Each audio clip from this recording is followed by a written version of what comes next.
کس کو؟ کسٹمر کو بیوقوف بنانا.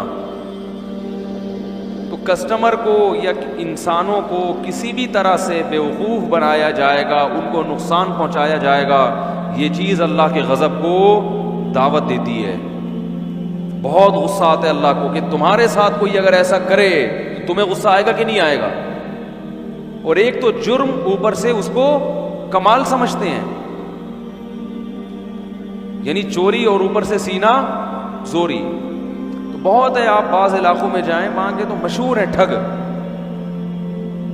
ہر آدمی دوسرے کو بیوقوف بنا رہا ہے. اب آپ یہ جو ٹریول ایجنسیاں ہیں نا جو حج اور عمرے پہ لے کے جاتی ہیں,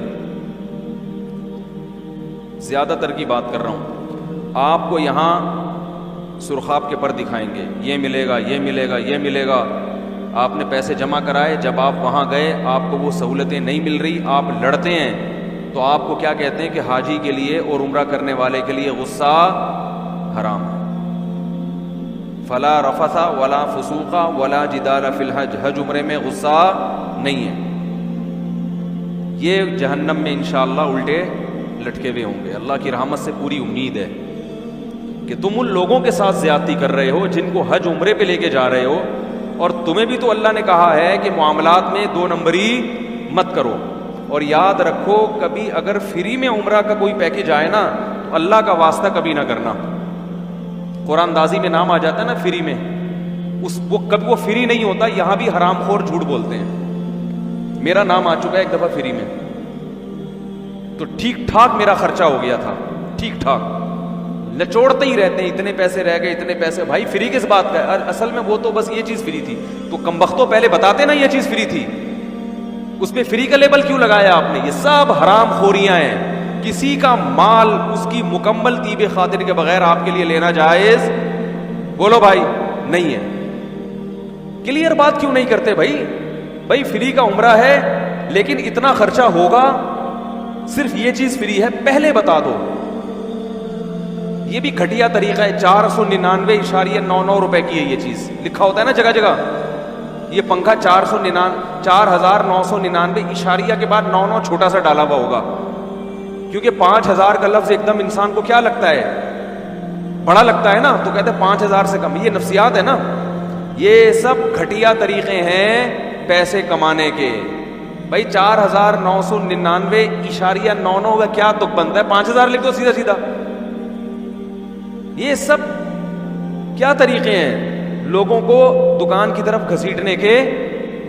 بولو نا بھائی, گھٹیا طریقے ہیں, غیر اخلاقی طریقے ہیں. ایک نفسیاتی طور پر اس کو متاثر کرنا. رزق دینے والی ذات کس کی ہے؟ اللہ کی. آپ کاروبار کریں استغنا کے ساتھ, آپ لا کے مارکیٹ میں چیز رکھیں, بھائی اتنے کی چیز ہے, ٹھیک ہے, بارگیننگ کر کے آپ کوشش کریں کہ قیمت بڑھائیں, وہ کوشش کرے گا قیمت کم کرے گا. یہ تو ہوتا ہے تجارت میں. لیکن اس کے علاوہ جو غیر اخلاقی طریقے, غیر اخلاقی گھٹیا طریقے, یہ اللہ کو پسند نہیں ہے. ٹیکسی والا وہ الو بنانے کے چکر میں لگا ہوا ہے, رکشے والا وہ الو بنانے کے چکر میں لگا ہوا ہے. آپ جاؤ نا کسی دکان کے پاس, دکان پہ پھل ول خریدو, کچھ خریدو, تو وہ آپ کے لیے اتنا ریٹ ہے. ابھی کل میں کچھ خریدنے گیا تھا, پتہ نہیں میں کیا خرید رہا تھا, میرے ذہن سے نکل گیا. میں گیا ہوں تو وہ, حالانکہ میں پہلی دفعہ گیا ہوں اس دکان پہ, تو کیا کہہ رہے ہیں, آپ ہمارے پرانے کسٹمر ہیں, میں آپ کو 2 نمبر چیز خام خمیں, میں آپ کو 2 نمبر چیز نہیں دوں. اور یہ بھی ہے, یہ سستا والا ہے, یہ مہنگا والا ہے. تو نیا آدمی ہوتا ہے اس کو تو میں یہ پکڑا دیتا ہوں, لیکن چونکہ مجھے پتا ہے آپ نے بار بار آنا ہے تو یہ لے لو. بعض دفعہ اس میں دکاندار صحیح بھی کہہ رہا ہوتا ہے, لیکن اکثر اوقات وہ بیوقوف بنا رہا ہوتا ہے. ایک صاحب مجھے کہنے لگے, یہ جو ہے نا کیا کہتے ہیں, یہ ایک زعفران, یہ بڑی زبردست چیز ہے صحت کے لیے. زعفران, بھٹے کے جو بال ہیں نا اس کی طرح کی ہوتی ہے.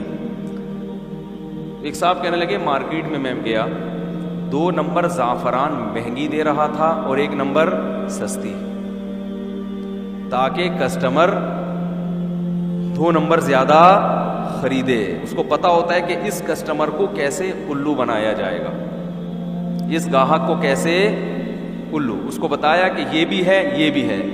2 نمبر پہ مارجن آف پروفٹ چونکہ زیادہ ہے لہذا اس کی قیمت زیادہ رکھی ہے، کیونکہ جو زعفران کھانے والے لوگ ہیں اکثر مالدار ہی ہوتے ہیں، وہ پھر کم قیمت یا زیادہ قیمت نہیں دیکھتے، تو اس کو بیوقوف کیسے بنا رہے ہیں کہ جو 2 نمبر ہے نا اس کو کیا کر رہا ہے، مہنگا کر کے بیچ رہا ہے۔ اب لوگ دھڑا دھڑ وہاں سے خریدنے، دھڑا دھڑ خریدنے کہ ماشاءاللہ بھائی مہنگی چیز لے کر آ رہے ہیں۔ تو یہ سب ہمارے معاشرے میں ہول سیل کے حساب سے ہو رہا ہے، تو قرآن میں اس پر بڑی شدید وعید ہے، بڑی شدید وعید ہے۔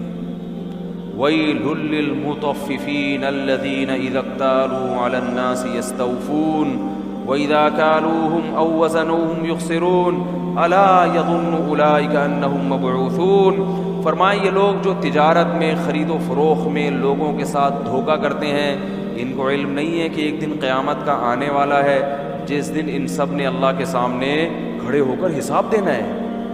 تم یہ سمجھ رہے ہو عدالت میں کوئی کیس نہیں بن سکتا، ان عدالتوں کی اس کے مقابلے میں کوئی اوقات نہیں ہے، یہ تو کچھ بھی نہیں ہے، یہ تو تھوڑا بہت معاشرے کو کنٹرول کرنے کے لیے ہے۔ یہ یہاں تو جج خود لٹکے ہوئے ہوں گے قیامت کے دن ان عدالتوں کے، یہاں تو سب سے زیادہ آخرت کی جو عدالت ہوگی اس میں سب سے زیادہ وکیل لٹکے ہوئے ہوں گے کہ نہیں ہوں گے، جن کا کام ہی لوگوں کو انصاف دلانا تھا۔ تو ان عدالتوں کی کوئی ویلیو ہے؟ بولو بھائی، جس عدالت میں قیامت کے دن، جس عدالت میں انصاف دلانے والے وکیل سب سے زیادہ قیامت کے دن لٹکے ہوئے ہوں گے، وہ سارے وکیل نہیں ہوتے، زیادہ تر کی بات کر رہا ہوں۔ اقبال نے کہا تھا نا، پیدا ہوا وکیل تو شیطان نے کہا لو آج میں بھی صاحب اولاد ہو گیا، اللہ نے مجھے بھی ایک بچہ دے دیا، اب مجھے لوگوں کو بہکانے کی ضرورت نہیں ہے۔ تو ان عدالتوں میں آپ یہ سمجھتے ہو کہ ہم چونکہ یہاں سے بچتے ہیں تو کوئی ایسی بات نہیں ہے، تو بھائی اللہ کی نظر میں ان عدالتوں کی کوئی اوقات نہیں ہے، یہ ہے، اس کی اہمیت ہے، آخرت کے مقابلے میں اس کی کوئی اوقات نہیں ہے، یہ تو تھوڑا بہت معاشرے کو کنٹرول کرنے کے لیے ہلکا پھلکا۔ اصل عدالت تو جو خدا ہے، جو مالک الملک ہے، وہ عدالت قائم کرے گا۔ تو اللہ کہتے ہیں الا یظن اولئک انہم مبعوثون، ان کو پتہ ہی نہیں ہے کہ ایک دن قیامت کے دن اللہ کے سامنے لوگوں نے کھڑے ہو کر حساب دینا ہے۔ ویل، تباہی ہے ان کے لیے، برباد ہو جائیں گے یہ۔ تو اللہ کو بڑا غضب آتا ہے۔ ایک بات خوب یاد رکھو، ہم لوگ جرم کی نوعیت جو دیکھتے ہیں نا، وہ اس حساب سے دیکھتے ہیں کہ اس جرم سے سامنے والے کو کتنا نقصان ہو رہا ہے، لہذا اس کی سزا اتنی ہونی چاہیے۔ یہ دنیا کا اصول ہے، آخرت کا یہ نہیں ہے۔ بات آ رہی ہے سمجھ میں؟ مثال کے طور پر ہم نے کسی کو ٹھگا، بیوقوف بنایا، ₹1,00,000 کی چیز اس کو جاپان کی، میڈ ان جاپان کہہ کے 1.5 لاکھ کی بھیج دی، 50,000 کا بیوقوف بنایا نا ہم نے اس کو۔ تو دنیا میں جب کیس چلے گا تو سزا کتنی ہوگی؟ 50,000 کا جرمانہ آئے گا۔ بھائی آپ نے جھوٹ کتنا بولا ہے؟ 50۔ لیکن آخرت میں ایسا نہیں ہے۔ آخرت میں ایسا، اللہ تعالیٰ کے ہاں جو کیس چلے گا وہ کسی اور حساب سے چلے گا کہ تو نے کسی کو دھوکہ کیوں دیا، وہ میری مخلوق، وہ میرا بندہ، اور تو بھی اس دنیا میں غلام ہے، تو اس بات کا پابند تھا کہ میرے احکام کو فالو کرتا۔ جب میں نے تجھے منع کیا کہ دھوکہ دینا حرام ہے، تو تو نے اس کی نافرمانی کر کے کس کی توہین کی ہے؟ اللہ کے دین کی، اللہ کے حکم کی توہین کی ہے۔ تو قیامت کے دن جو کیس چلے گا وہ اللہ کے احکام کو فالو نہ کرنا، اس حکم کی دھجیاں اڑانا، اس کے حساب سے کیس چلے گا، اور یہ جرم کوئی معمولی جرم نہیں ہے، لہذا اس پر اللہ نے جہنم کی آگ رکھی ہے۔ کیونکہ کیس کی جو نوعیت ہے نا، وہ مختلف اعتبار سے کیا ہوتی ہے، وہ بدل جاتی ہے۔ آپ اپنے باپ کو منع کر دیں کہ میں آپ کی خدمت نہیں کروں گا، اور آپ ایک دوسرے آدمی کو منع، باس کو منع کر دیں، تو جرم تو ایک ہی جیسا ہے، مگر دونوں کی نوعیت میں فرق، ایک باپ کی نافرمانی کہلائے گی اور ایک باس کی نافرمانی کہلائے گی۔ تو یاد رکھو، اسی طرح دنیا میں جو کیس چلتا ہے وہ اس پر کہ اس نے ایک ملک تھا، اس کی اسٹیٹ کے حکم کو توڑا ہے یا کسی انسان کو نقصان پہنچایا ہے، لیکن آخرت میں جو کیس چلے گا وہ اس بیس پر کہ اس نے اس کائنات کو پیدا کرنے والا رب، جس نے اس کو کھلایا پلایا جوان کیا، تمام نعمتیں عطا کی، اس نے اپنے اس محسن کی بات نہیں مانی، جیسے باپ اپنے بیٹے سے کہتا ہے کہ بیٹا دیکھ یہ تیرا دوسرا بھائی ہے نا، تو اس کے ساتھ ناانصافی نہ کرنا۔ اب آپ نے ناانصافی کی تو باپ دو تانے دے گا، ایک تو یہ کہ تو نے اپنے بھائی کے ساتھ ناانصافی کی، دوسرا یہ کہ میں تیرا باپ تھا، میں نے تجھے منع بھی کیا تھا، تو نے میرا بھی دل دکھایا ہے۔ تو یہاں جرم کی نوعیت بولو نا بھائی بڑھ جائے گی۔ تو اللہ کو غصہ آتا ہے کہ میں تمہیں کھلاتا ہوں پلاتا ہوں، سب کے پیٹ بھرے ہوئے ہیں اور کمبختوں کی توندیں تک نکلی ہوئی ہیں، اتنا کھا رہے ہیں یہ، اور پھر لوگوں کو ٹھگ رہے ہو تم کہ پیسہ نہیں ہے، غربت نہیں ہے، آج کل 2 نمبری کے بغیر چلتا ہی نہیں ہے۔ کیسا اللہ تعالیٰ ایک چیز سے بچائے، ناشکری سے۔ تو شعیب علیہ السلام قوم کو سمجھا کے تھک گئے کہ ناپ تول میں کمی مت کرو، تجارت ایمانداری سے کرو، قوم کی سمجھ میں بات نہیں آ رہی۔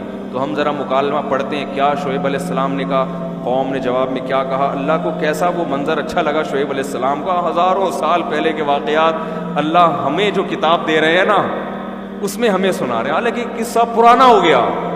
یہ قصہ کیا ہو گیا؟ پرانا۔ وہ قوم بھی چلی گئی، اس کی باقیات بھی نہیں ہے، کوئی اولاد بھی نہیں ہے جو کہیں کہ ہمارے باپ دادوں کے قصے سنا رہے ہیں، سب فنش۔ لیکن اللہ ہمیں سنا بھی رہے ہیں، اور ان قصوں کو، واقعوں کو اللہ نے محفوظ بھی کر لیا۔ رمضان میں دہرائی بھی ہوتی ہے، اور قیامت تک اللہ یہ واقعات ہمیں سناتا رہے گا، بتاتا رہے گا کہ میں نے حجت عام کر لی ہے، تمہاری مرضی، 2 نمبری کرو یا لوٹ کھسوٹ میں لگے رہو، اسٹیل ملے بنا لو، 5-5 ارب لے کے بھاگ جاؤ یہاں سے۔